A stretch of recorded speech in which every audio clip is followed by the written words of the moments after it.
My name is Alex, and I'm 27 years old now. But this story? It starts a decade ago when I was just a naive 18-year-old who thought I had real friends. You know, the kind you trust with your life, the kind you think will have your back forever. Turns out, I was wrong. Back in high school, I wasn't exactly the golden child of our group. I wasn't the funniest, the richest, or the most popular. I was just there, the nice friend, the one who didn't start drama, the one who always had gas money but never asked for any back, the one who would drop everything if someone needed help but somehow always got forgotten when plans were made. If you've ever been that friend, you know exactly how it feels. My friends were Tyler, Jake, and Brandon.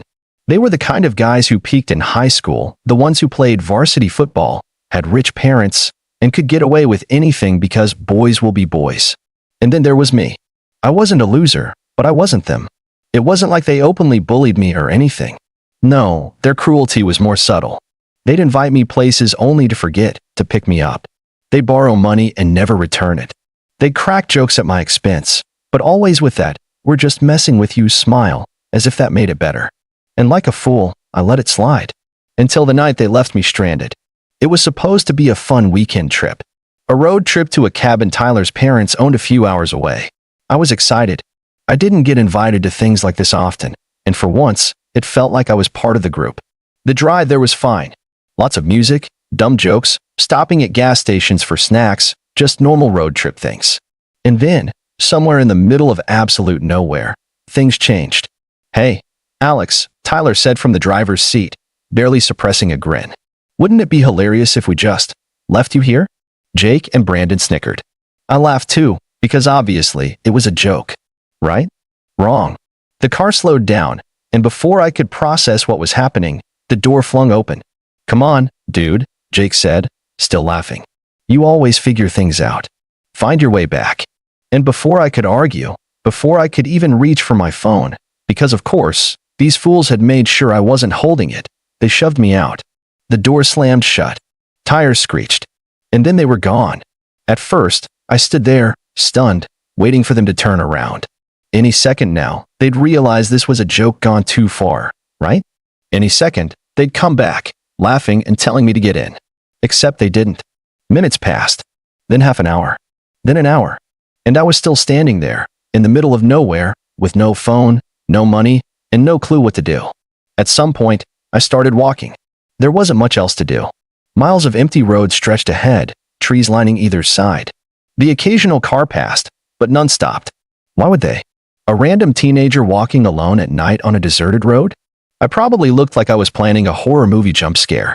I don't know how long I walked before headlights appeared behind me, slowing down. A window rolled down. "Hey, kid, you all right?" It was an older guy, maybe mid-40s, in a beat-up truck. He looked like the kind of person who had seen some things in life, someone who had that quiet understanding in his eyes that said he wasn't going to judge. And maybe I should have been wary, but at that moment, I was too exhausted and too desperate to care. Not really, I admitted.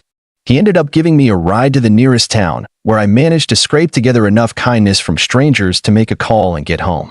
By the time I walked through my front door, I wasn't the same person who had left the day before. Something in me changed that night. I never spoke to Tyler, Jake, or Brandon again. They didn't even try to reach out, which told me everything I needed to know about our so-called friendship. I moved on, went to college, built a life for myself. And then, 10 years later, out of nowhere, I got a message. From Tyler. "Hey man, long time no see. Hope you're doing great. We should catch up sometime." I stared at the message for a long moment, debating whether to even respond. And then another message popped up. "Also, I know this is kind of random, but we could really use your help with something. Call me." Curious, I did a little digging. Turns out, life hadn't been too kind to my old friends. Their once comfortable lives? Not so comfortable anymore. The golden boys of high school were now just regular guys, struggling like everyone else. And they needed me. Oh, this was going to be fun. I took my time before replying. Not because I was busy, no, I had plenty of free time, but because I wanted them to sweat a little. Let them wonder if I'd seen the message. Let them sit with the discomfort of waiting. Because 10 years ago, when they left me stranded in the middle of nowhere, I had waited too. I had waited for them to come back, waited for a text saying it was just a prank, waited for a phone call to apologize. They never sent one. So they could wait now. A full day later, I finally responded.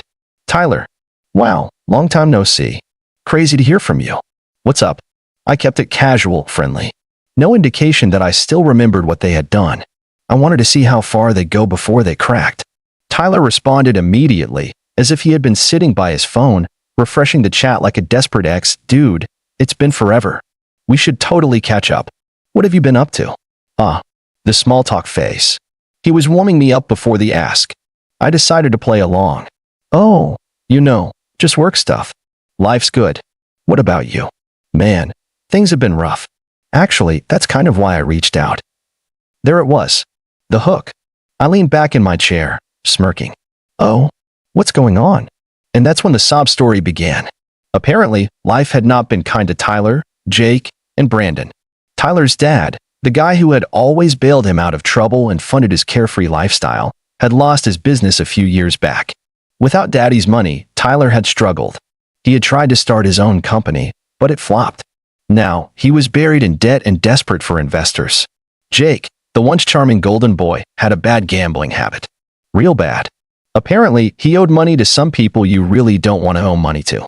And Brandon? Oh, Brandon had somehow managed to tank his entire career before it even started. Got fired from multiple jobs, burned bridges left and right, and was now jobless, broke, and couch surfing. Life had come at them fast. And now, suddenly, they were reaching out to me. Funny how that works. Damn, man. That's rough, I typed, pretending to be sympathetic. So, what do you need from me? I already knew the answer. They wanted money. They wanted a job hookup. They wanted a bailout. And sure enough, Tyler responded almost immediately. Well, I remember you were always, really smart with money. And I saw on LinkedIn that you're doing pretty well. We were thinking maybe you could invest in our business? Just a small loan to get things off the ground. A small loan. Classic. I almost laughed out loud. These were the same guys who had abandoned me on a deserted road as a joke. Who had laughed while I stood there, helpless and humiliated. Who never once apologized, never checked in, never even acknowledged what they did. And now, they wanted me to save them? Oh, this was going to be so much fun. Wow, I appreciate you thinking of me. I replied, keeping my tone light. I'd love to hear more about your business idea. Let's meet up. Tyler was thrilled. Dude, yes. Let's do it. How about this weekend? I agreed, setting the time and place. But what Tyler didn't know, what none of them knew, was that I had no intention of helping them. No, I had something else planned. I was going to humiliate them. I was going to expose them. And when they were at their most desperate, when they thought I was about to throw them a lifeline, I was going to rip it away. The revenge I had waited 10 years for was finally happening, and I was going to enjoy every second of it. Saturday rolled around, and I arrived early at the restaurant. It was a nice place, one of those upscale, modern spots with dim lighting, overpriced cocktails, and waiters who act like they're judging your life choices. The kind of place Tyler and his friends used to love back in the day, when their parents' money covered the bill. But today, I had picked the venue, and I had done so very deliberately. I wanted them to sweat. They had no idea that I already knew everything about their situation, that I knew they were broke, that I knew they needed me more than I needed them, and, most importantly, that I wasn't planning on helping them at all. I sat at the table, ordered a drink, and waited. Right on cue, they walked in. Tyler was still trying to dress like his old self. Designer jacket, fancy watch, but the illusion was cracking. The jacket looked a little worn, the watch was probably fake, and there was something desperate in his smile. Jake had aged like milk.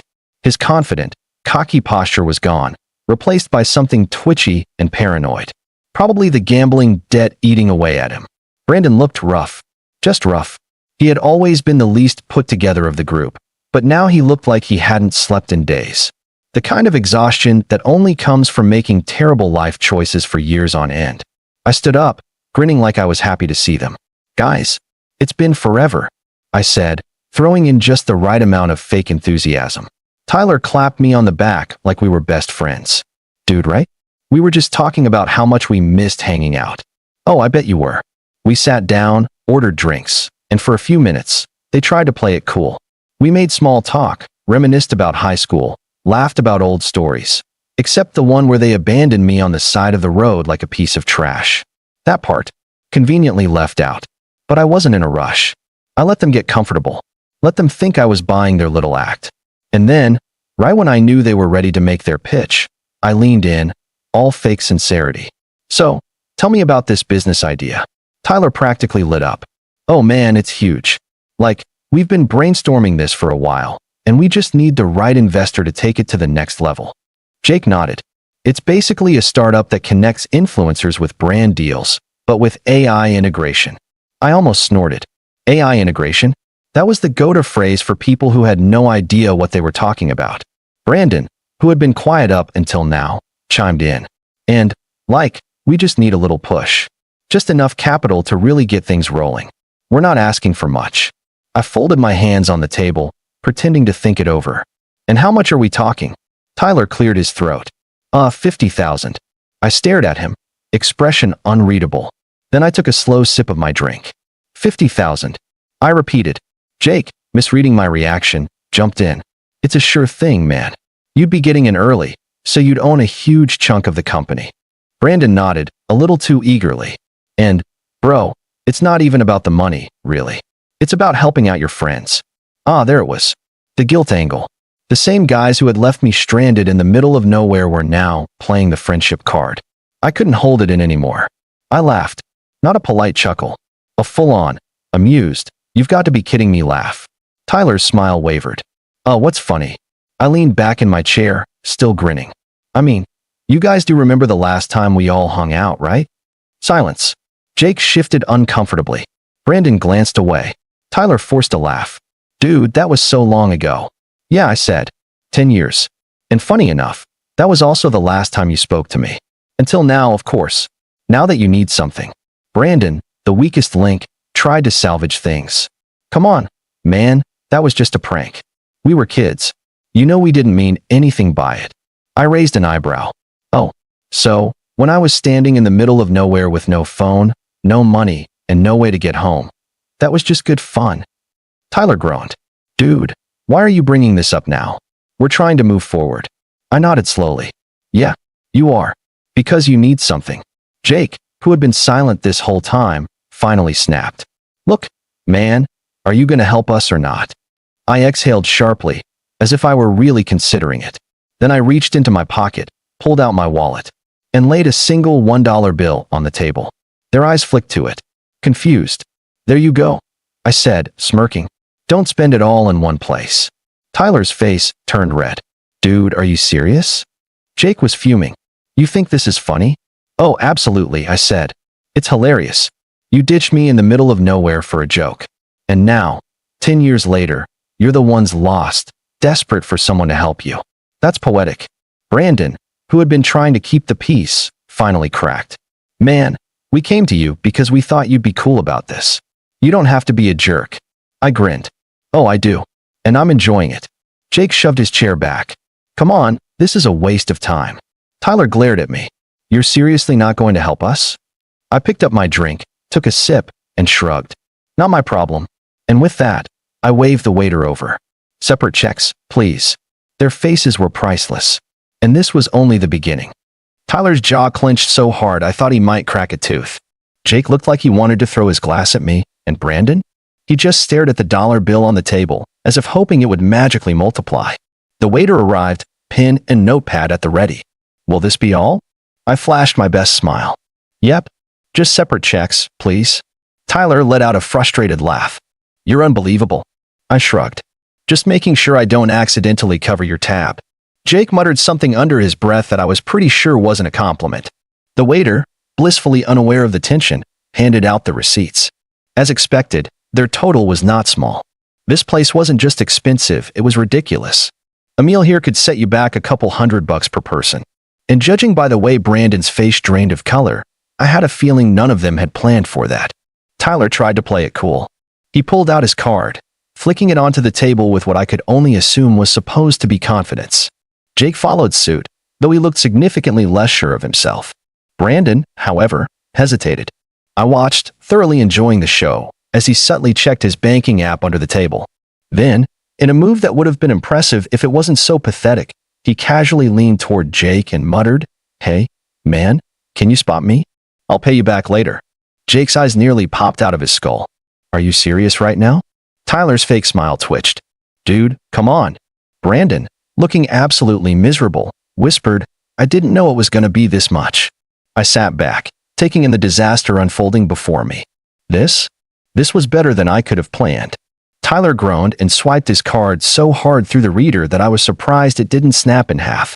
Jake did the same, glaring at Brandon the whole time. Brandon, now owing both of them, just sat there, shrinking into himself. When the transaction was finally complete, Tyler shot me a look of pure venom. "You really enjoyed that, huh?" I didn't even pretend to deny it. "Oh, immensely." Jake shook his head, shoving his wallet back into his pocket. "Dude, you've changed." I laughed. "Yeah, I did. Turns out being abandoned in the middle of nowhere kind of forces you to grow up." Tyler scoffed. "Whatever, man. Let's go."